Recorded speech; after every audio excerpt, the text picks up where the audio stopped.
प्यारे बच्चों, इस वीडियो में हम बात करेंगे रेसिमिक मिश्रण एवं रेसिमीकरण के बारे में। देखो ध्यान से, जो प्रकाशिक समावयवता है, प्रकाशिक समावयवता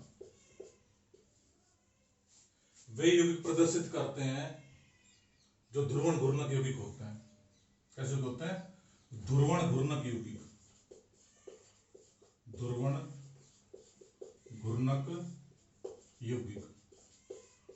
इसके लिए और भी शर्तें मैं पिछले वीडियो में बता चुका बच्चों आपको कि वो एक दूसरे पर अध्यारोपित नहीं होते, उनमें क्रेल केंद्र उपस्थित होता है।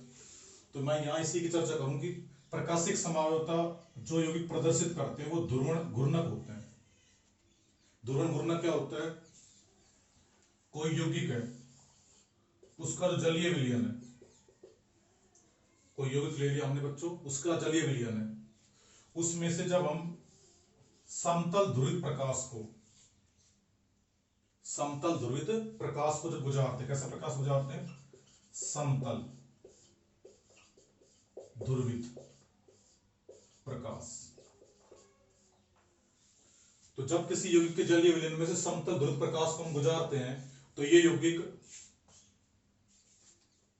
प्रकाश को या तो क्लॉकवाइज घुमा दे या एंटी क्लॉकवाइज घुमा दे। तो कोई यौगिक लिया हमने और वो कैसा था? ध्रुवण घूर्णक। ध्रुवण घूर्णक का मतलब क्या होता है? जो प्रकाश को या तो क्लॉकवाइज घुमा दे या एंटी क्लॉकवाइज घुमा दे। तो ऐसे यौगिक कहलाता है ध्रुवण घूर्णक यौगिक कहलाता है। कई अभिक्रिया ऐसी होती है जिसमें जो यौगिक होता है वो प्रकाश को डी और एल यानी क्लॉकवाइज और एंटी क्लॉकवाइज दोनों तरफ घुमाता है। जब यौगिक प्रकाश को क्लॉकवाइज घुमाता है तो उसे दक्षिण ध्रुवण घूर्णक या उसके नाम से पहले डी या प्लस लगाते हैं, और यदि वो प्रकाश को एंटी क्लॉकवाइज घुमाता है तो उसके नाम से पहले एल या माइनस लगाते हैं। और जब किसी अभिक्रिया में 50% तो भाग बने डी या प्लस का और 50% भाग बने एल या माइनस, तो वो जो मिश्रण होता है वो हमारा कहलाता है रेसिमिक मिश्रण। क्या कहलाता है? रेसिमिक मिश्रण। तो जब किसी अभिक्रिया में 50% तो डी भाग बने और 50% एल भाग बने तो बनने वाला जो ये मिश्रण है, ये मिश्रण क्या कहलाएगा? रेसिमिक मिश्रण। ये जो मिश्रण बना ये क्या कहलाएगा? रेसिमिक मिश्रण। और जिस प्रक्रिया द्वारा इस मिश्रण का निर्माण होता है वो प्रक्रिया हमारी कहलाती है बच्चों रेसिमीकरण। तो जब किसी ध्रुवण घूर्णक यौगिक के जलीय विलयन में समतल ध्रुव प्रकाश को गुजार जाता है तो उसको या तो एक क्लॉकवाइज घुमा देता है या एंटी क्लॉकवाइज घुमा देता है। जब क्लॉकवाइज घुमाता है प्रकाश, उसे हम कहते हैं दक्षिण ध्रुवण घूर्णक यौगिक, और जब एंटी क्लॉकवाइज घुमाएगा तो उसे हम कहते हैं वाम ध्रुवण घूर्णक यौगिक। दक्षिण ध्रुवण घूर्णक यौगिक है उसके नाम से पहले डी या प्लस लगाते हैं, और वाम ध्रुवण घूर्णक यौगिक के नाम से पहले एल या माइनस लगाते हैं। और जब यौगिक 50% डी भाग बनाता है और 50% एल भाग बनाता है तो बनने वाला मिश्रण रेसिमिक मिश्रण कहलाता है। और जिस प्रक्रिया द्वारा इस मिश्रण का निर्माण होता है वो प्रक्रिया हमारी कहलाती है रेसिमीकरण। तो प्यारे बच्चों, इसमें हमारे कोर्स में SN1 और SN2 अभिक्रिया है, उसमें जो SN1 अभिक्रिया होती है वो रेसिमीकरण द्वारा संपन्न होती है। तो उसके बारे में यहां पर थोड़ी चर्चा करेंगे। उससे पहले एक दो शब्द आते हैं, उनको ध्यान समझना। एक शब्द आता है धारण, एक शब्द आता है धारण, और एक शब्द आता है प्रतिपन। तो ये धारण और प्रतिपन क्या होते हैं इनको ध्यान समझेंगे। पहले एक धारण लिखा है, एक प्रतिपन लिखा है। इसको मैं एक बिल्कुल सिंपल उदाहरण द्वारा बताऊं बच्चों आपको। मान लो ये कार्बन, इसके साथ में 4 समूह जुड़े हुए ए, बी, सी और डी। इसमें से हमने मान लो डी को हटा दिया, तो माइनस मतलब डी को हटा दिया और एक नया समूह जोड़ दिया एक्स। तो ये एक यौगिक था जिसके साथ में चारों जो केंद्रीय परमाणु के साथ जुड़ने वाले चारों समूह अलग अलग थे। मतलब ये क्रेल केंद्र हो गया क्योंकि इसके साथ जुड़ने वाले चारों समूह अलग अलग है। इसमें से हमने एक डी ग्रुप को हटा दिया, कोई अभिक्रिया करवाई उसके द्वारा हमने डी ग्रुप को हटा दिया और इसके स्थान पर हमने जोड़ दिया एक्स ग्रुप। तो देखो ध्यान से, तो ये कार्बन आ गया, ये बी ऐसा कैसा आ गया, यहां आ गया ए, यहां आ गया C और यहां जुड़ गया X। तो अगर हम ध्यान दें बच्चों, तो जहां से D ग्रुप हटा है उसी के स्थान पर X ग्रुप आकर के जुड़ा है। तो निकलने वाला समूह हमारा क्या है बच्चों? D। और नया जुड़ने वाला समूह क्या है? X। तो जब निकलने वाले समूह के स्थान पर नया समूह आकर के जुड़ता है तो वो हमारा कहलाता है बच्चों धारण। क्या कहलाता है? धारण। तो जब निकलने वाले समूह के स्थान पर नया समूह आकर के जुड़ेगा तो वो क्या कहलाएगा? धारण। एक होता है बच्चों प्रतिपन। देखो प्रतिपन क्या होता है। ये हमारा युक्त दे रखा है, इसमें से हमको D हटाना है और जोड़ना है X मान लो। तो D को हटाना है और X को जोड़ना है। तो देखो ध्यान से, ये कार्बन, यहां A जोड़ दिया हमने, यहां C जोड़ दिया बच्चों, और यहां हमने जोड़ दिया X और यहां आ गया B। अब अगर हम ध्यान दें बच्चों तो निकलने वाला समूह हमारा क्या है? D। और जुड़ने वाला समूह हमारा क्या है? X। तो जहां से ये D हट रहा है, जहां से ये D हट रहा है उसके विपरीत स्थान पर आकर के X जुड़ रहा है।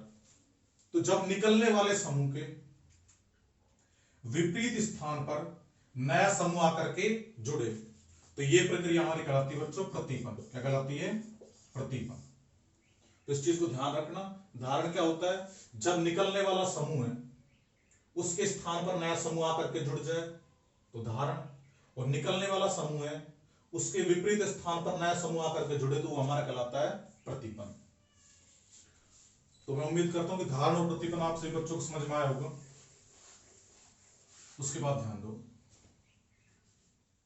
अब मान लो बच्चों हमको रेसिमिक मिश्रण प्राप्त करना है। क्या प्राप्त करना है? रेसिमिक मिश्रण। तो इसके लिए हमने ले लिया या तो D या L लैक्टिक अम्ल ले लिया। मैं दोबारा आप सभी को बता देता हूं बच्चों, ये D है या L है ये हम इसकी संरचना को देखकर निर्धारित नहीं कर सकते। ये एक प्रायोगिक मान है, लेबोरेटरी के अंदर प्रयोग करके ही हम पता लगा सकते हैं कि ये प्रकाश को क्लॉकवाइज घुमा रहे हैं एंटी क्लॉकवाइज। वो तो बुक में जो डाटा दे रखा है वो हम बोर्ड पर लिख कर बता देते हैं। तो ये मान लिया हमने D या L लैक्टिक अम्ल है, इस पर हमने किसी क्षार की अभिक्रिया करवा दी। जब हमने इस पर किसी क्षार की अभिक्रिया करवाई तो पहले या तो ये D रूप था या L रूप था, लेकिन अभी किसमें चेंज हो गया? DL लैक्टिक अम्ल, मतलब रेसिमीकरण बन गया, रेसिमिक मिश्रण बन गया। इसका मतलब क्या है कि कौन सी प्रक्रिया संपन्न हो गई? रेसिमीकरण। कौन सी प्रक्रिया बच्चों? रेसिमीकरण। तो जब DL लैक्टिक अम्ल की अभिक्रिया हम क्षार के साथ करवाते हैं तो रेसिमीकरण संपन्न होता है, जिससे किसका निर्माण होता है? DL लैक्टिक अम्ल का। DL लैक्टिक, DL को हम बोलते हैं रेसिमिक मिश्रण, मतलब 50% D भाग और 50% L भाग। एक बात और ध्यान रखना बच्चों, D या L लैक्टिक अम्ल इसका जो फॉर्मूला होगा वही DL लैक्टिक अम्ल का फॉर्मूला होगा। बस अंतर किसका है कि ये प्रकाश को या तो क्लॉकवाइज घुमाएगा या एंटी क्लॉकवाइज घुमाएगा, जबकि ये जो है ये D भाग जितना प्रकाश को क्लॉकवाइज घुमाएगा उतना L भाग प्रकाश को एंटी क्लॉकवाइज घुमा देगा। तो D भाग मान लो 50% क्लॉकवाइज घुमा रहा है तो L भाग 50% कैसे घुमा देगा? Anti clockwise. मतलब ये यौगिक है का जो कुल घूर्णन होगा वो शून्य होगा या घूर्णन होगा ही नहीं, मतलब ये ध्रुवण अघूर्णक होगा। ध्रुवण अघूर्णक का मतलब 50% D भाग ने जितना क्लॉकवाइज घुमाया उतना ही L1 ने एंटी क्लॉकवाइज घुमा दिया, मतलब कुल मिलाकर घूर्णन हुआ ही नहीं इसमें। तो ऐसा मिश्रण हमारा क्या कहलाता है? रेसिमिक मिश्रण। तो ये D या लैक्टिक अम्ल, इसका आईयूपीएसी नाम याद रखना। इसका आईयूपीएसी नाम हो जाएगा बच्चों 2 हाइड्रोक्सी प्रोपेनोइक अम्ल, 2 हाइड्रोक्सी OH प्रतिस्थापित रूप 2 हाइड्रोक्सी प्रोपेनोइक अम्ल। तो इससे हमारा क्या बन जाएगा? DL लैक्टिक अम्ल। तो दोनों का फॉर्मूला सेम होगा, केवल इनके गुणों में अंतर होगा। उसके बाद में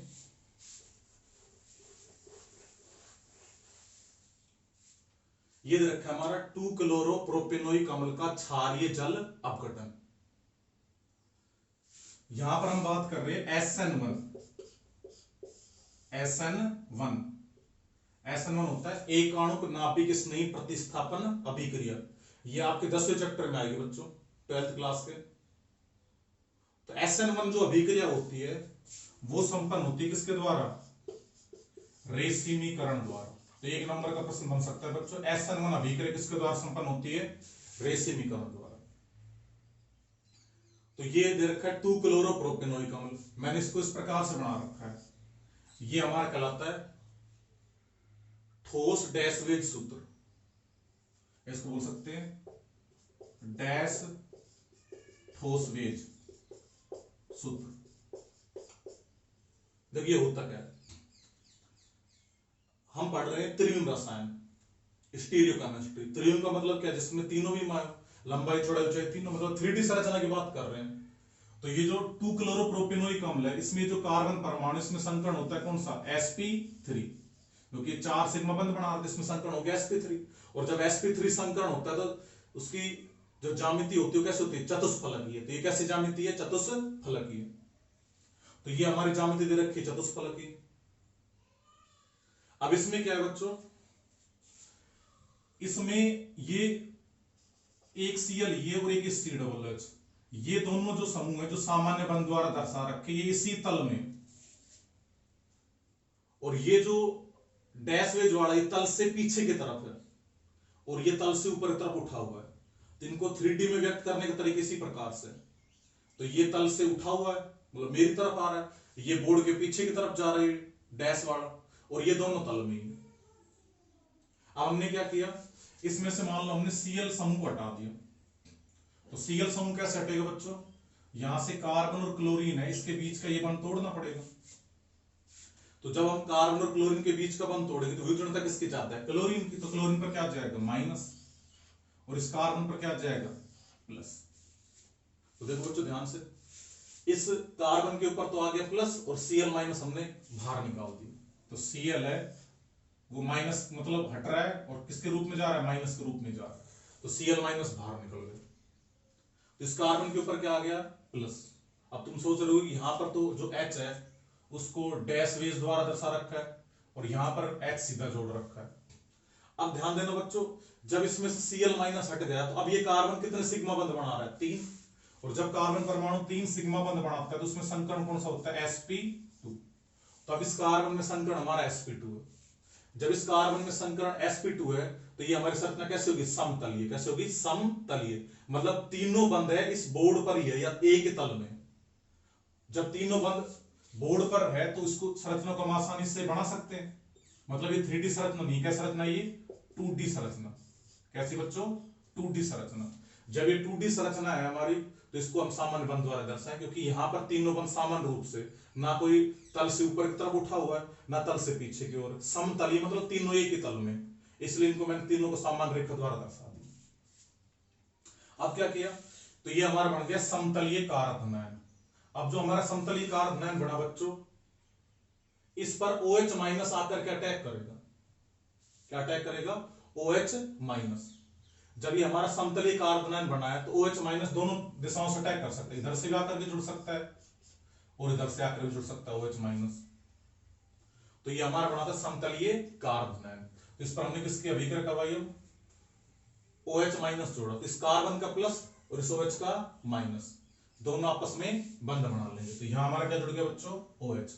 अब देखो एक बात ध्यान करना, बस किया कुछ नहीं, इस कार्बन के प्लस ने इस OH के माइनस के साथ में बंध बना लिया। देखो यहां निकलने वाला समूह क्या था? Cl minus. तो Cl माइनस ग्रुप में हटा, और नया समूह जुड़ रहा क्या रहा है? OH। जब ये OH जुड़ रहा, तो जहां से ये Cl हटा था वहीं पर OH आकर के जुड़ गया। मतलब जब निकलने वाले समूह के स्थान पर नया समूह आकर के जुड़ता है तो उसे हम क्या कहते हैं? धारण। क्या कहते हैं? धारण। तो यहां पर तो हमारा क्या हो गया? धारण।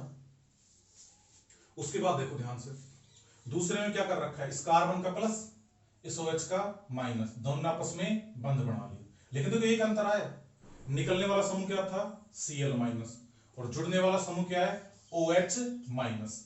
तो जहां से ये Cl हटा, यहां से हट रहा है ये Cl, उसके विपरीत स्थान पर आकर के OH समूह जुड़ रहा है। तो जब निकलने वाले समूह के विपरीत स्थान पर नया समूह आकर के जुड़ता है तो हमारा क्या कहलाता है? प्रतिपन्न। तो SN1 अभिक्रिया में धारण भी हो गया और प्रतिपन्न। धारण द्वारा तो D रूप बन गया हमारा, और प्रतिपन्न द्वारा बन गया L रूप। तो 50% तो बना D रूप और 50% बनता है इस अभिक्रिया में L रूप। तो बनने वाला मिश्रण क्या कहलाता है, डीएल मिश्रण या रेसिमिक मिश्रण कहलाता है। तो ये जो हमारा मिक्सचर है पूरा, ये क्या कहलाएगा, डीएल मिश्रण या रेसिमिक मिश्रण। और जिस प्रक्रिया द्वारा या जिस विधि द्वारा ये बन रहा है, ये क्या कहलाती है, रेसिमीकरण, सॉरी क्या कहलाती है, रेसिमीकरण। तो इस बात का प्यारे बच्चों ध्यान रखना, जो SN1 अभिक्रिया, कौन सी अभिक्रिया है, SN1 अभिक्रिया, वो किसके द्वारा संपन्न होती है, रेसिमीकरण द्वारा। तो पेपर में कई बार एक नंबर का प्रश्न आता है कि SN1 अभिक्रिया किसके द्वारा संपन्न होती है, रेसिमीकरण द्वारा। ऐसे ही जो SN2 अभिक्रिया होती है, कौन सी होती है, SN2, वो संपन्न होती है प्रतिपन द्वारा। किसके द्वारा, प्रतिपन द्वारा। अब प्रतिपन का मतलब समझ गए सारे बच्चे, कि जहां से ये Cl हटता है उसके विपरीत स्थान पर नया समूह आकर के जुड़ता है। जैसे यहां से Cl हटा, इसके विपरीत आकर के जुड़ गया OH। ये जो प्रतिपन है, प्रतिपन के द्वारा SN2 अभिक्रिया संपन्न होती है। इसकी चर्चा हम 10वें चैप्टर में करेंगे, जहां इससे क्रिया विधि भी आएगी। तो इस बात का सही बच्चों ध्यान रखना, SN1 अभिक्रिया रेसिमीकरण द्वारा संपन्न होती है और SN2 अभिक्रिया प्रतिपन द्वारा। और धारण और प्रतिपन मैंने आपको बता ही दिया। जब निकलने वाले समूह के स्थान पर नया समूह आकर जुड़ेगा तो धारण, और जब निकलने वाले समूह के विपरीत स्थान पर नया समूह आकर जुड़ेगा तो प्रतिपन कहलाता है।